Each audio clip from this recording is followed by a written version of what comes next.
Assalamualaikum warahmatullahi wabarakatuh. Jumpa lagi dengan saya, Ahmad Dafiq Irawan, calon guru penggerak angkatan ke-7 dari Kabupaten Banyuwangi.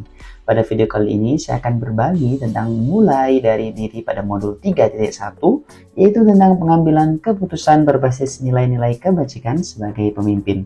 Semoga bermanfaat dan selamat menyaksikan. Tujuan pembelajaran kali ini adalah mengaktifkan pengetahuan awal atau prior knowledge dan mengamati keterampilan seorang pemimpin dalam pengambilan keputusan dengan berada di antara berbagai pemangku kepentingan, di antaranya murid, orang tua murid, guru, dan pihak komunitas sekolah. Bapak Nadiem Makarim pernah mengatakan, beban dan amanah kepemimpinan adalah mengimbangi semua prioritas yang terpenting. Tugas saya dalam pendidikan adalah melakukan yang terbaik. Apa yang diinginkan kadang-kadang belum tentu itu yang terbaik. Dan untuk membuat perubahan, apalagi perubahan yang transformasional, pasti ada kritik. Sebelum mengambil keputusan, tanyakan, apakah yang kita lakukan berdampak pada peningkatan pembelajaran murid? Menurut Bapak Ibu, kira-kira apa maksud dari kutipan Bapak Menteri Pendidikan dan Kebudayaan, Riset dan Teknologi tersebut? Menurut saya berpendapat dengan apa yang disampaikan Mas Menteri, jabatan adalah amanah dan menjadi pemimpin adalah amanah yang sangat besar. Memiliki tanggung jawab yang tidak mudah. Kita harus melakukan yang terbaik. Namun, apa yang ingin kita wujudkan kadang tidak semudah yang kita bayangkan. Akan ada banyak tantangan yang menyertainya, apalagi yang akan kita lakukan hal yang berhubungan dengan perubahan. Sekalipun itu perubahan pada hal yang positif, namun kita memang harus siap menghadapinya. Salah satunya adalah kritik yang akan bermunculan. Untuk menuju perubahan, memanglah harus mendengarkan masukan untuk hal yang akan kita lakukan, namun bukan berarti kita harus memuaskan semua orang. Cukup fokus pada apa yang kita usahakan. Selama hal tersebut memberikan kontribusi pada peningkatan belajar murid, maka itu harus kita perjuangkan.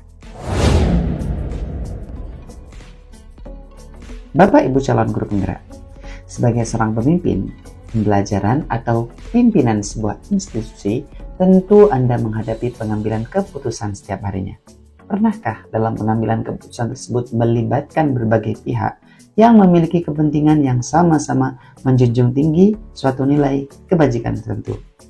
Dan keduanya sama-sama benar, namun tertantang karena saling bertentangan satu dengan yang lain. Bagaimana pengalaman Anda dalam menghadapi situasi seperti ini? Pemikiran-pemikiran seperti apa yang melandasi pengambilan keputusan Anda?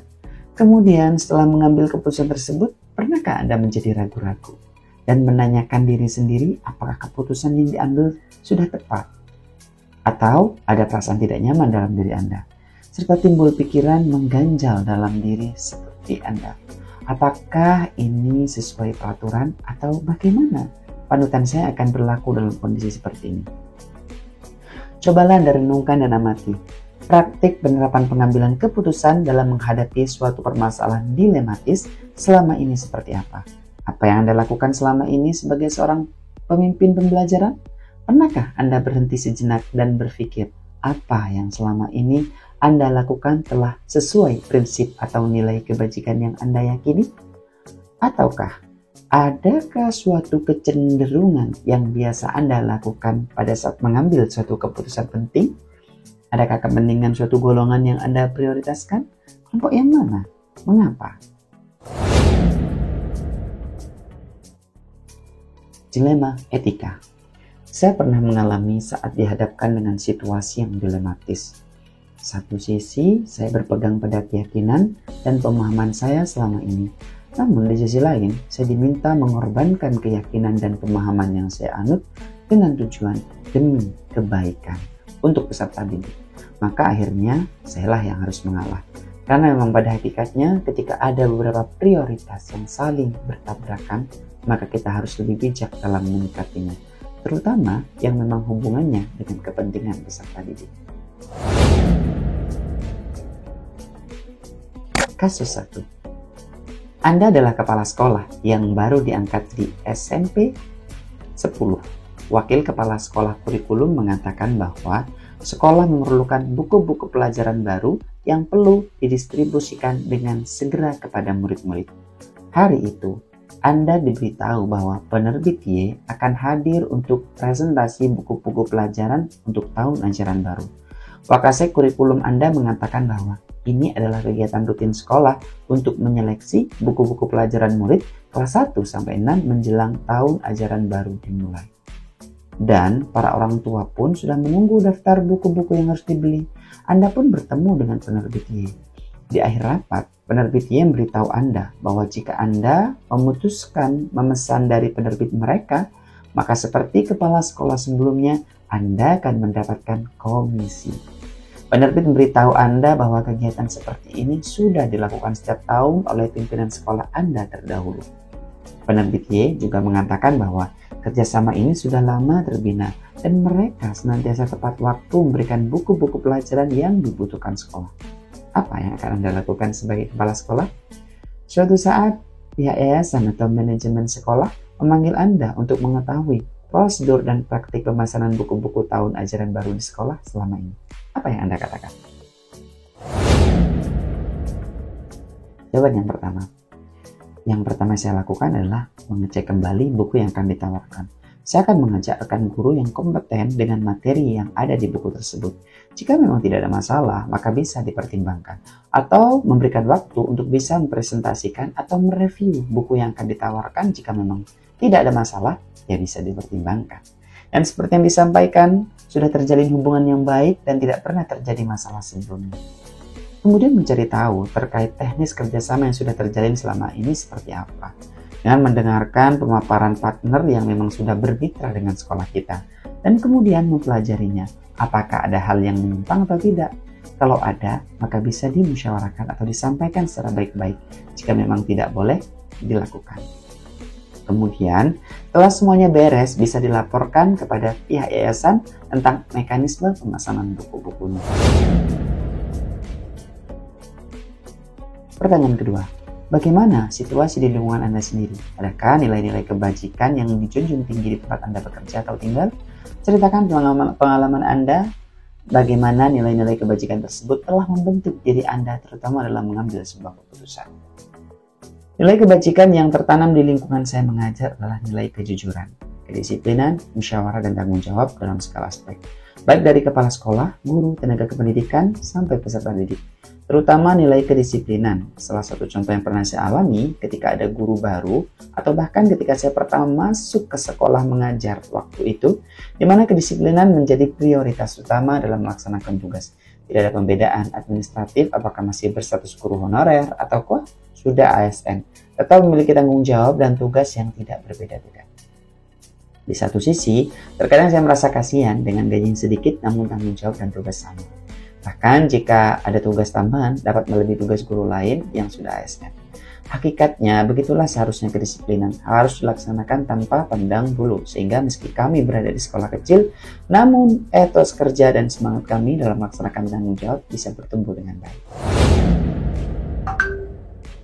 Pertanyaan ketiga, apakah Anda pernah mengalami atau melihat suatu pengambilan keputusan serupa studi kasus yang ditanyakan di atas, di mana ada dua kepentingan yang saling berbenturan? Ceritakan bagaimana pengalaman Anda sendiri di sekolah asal Anda, apa yang Anda lakukan pada waktu itu dan mengapa.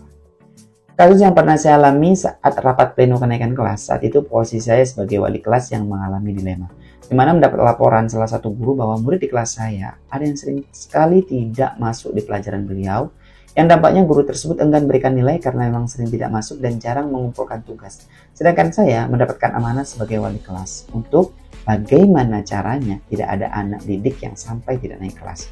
Bagaimanapun alasannya, yang drop out saja diusahakan untuk tetap sekolah, apalagi yang sudah masuk malah mau tidak dinaikkan kelas, yang pasti berakhir berhenti atau putus sekolah.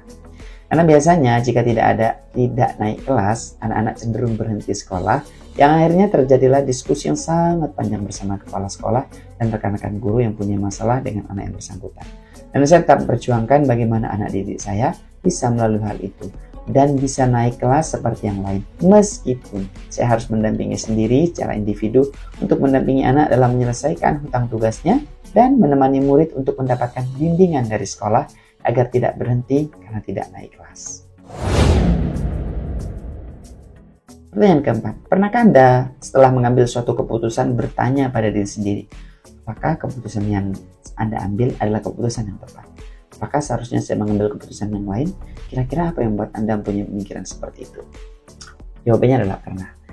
Pernah saya rasakan kegundahan hati saat telah selesai memberikan keputusan apakah sudah benar atau tidak. Hal itu kadang yang saya rasakan saat memutuskan suatu, namun kurang melakukan penelitian yang mendalam, sehingga kadang saya merasa kurang yakin dengan keputusan yang sudah saya buat. Oleh karenanya, setiap kali saya memutuskan sesuatu yang membutuhkan waktu tambahan untuk memikirkan betul-betul dan pelajarinya secara mendalam, agar tidak muncul keraguan setelahnya. Karena setelah saya melakukan sebuah putusan, sering masih ada suara kritikan yang menyertainya, berikan gambaran-gambaran tentang perbandingan dari keputusan yang sudah saya buat. Tak jarang, saya merasa pelin-pelan kembali setelah membuat sebuah keputusan. Oleh karena itu, untuk menghindarinya, biasanya saya milih untuk menghindari omongan-omongan yang bisa menggoyahkan keputusan yang sudah dibuat. Jika memang saya sudah mantap dan sudah memikirkan betul-betul keputusan yang akan saya ambil. Pertanyaan kelima. Pertanyaan apa yang ingin Anda tanyakan pada sesi pengambilan keputusan berbasis pemimpin pembelajaran ini? Apa yang selama ini menjadi tantangan bagi Anda dan dalam mengambil suatu keputusan sebagai pemimpin pelajaran? Jawabannya adalah bagaimana cara mengambil keputusan yang melibatkan orang-orang yang memiliki hubungan emosional atau kedekatan secara emosional dengan kita, orang dekat dengan kita atau bahkan senior dari kita. Sedangkan keputusan yang akan kita ambil memberi efek yang kurang baik kepada yang bersangkutan. Apa yang harus kita lakukan agar keputusan yang kita ambil tidak menyalahi aturan namun tidak merubah hubungan baik yang sudah kita jalin? Pertanyaan setelahnya adalah, harapan-harapan apa saja yang Anda inginkan dengan mengikuti modul 3.1 pengambilan keputusan berbasis pemimpin pembelajaran? Apa yang ingin Anda capai setelah belajar tentang modul 3 ini? Harapan saya setelah mengikuti modul ini, saya lebih memahami tentang proses mengambil keputusan terbaik sebagai pemimpin pelajaran. Dapat mengambil keputusan yang bijaksana di antara berbagai pemangku kepentingan. Baik, terima kasih. Sampai jumpa di video menarik selanjutnya. Salam Guru Penggerak. Saya akhiri. Assalamualaikum warahmatullahi wabarakatuh.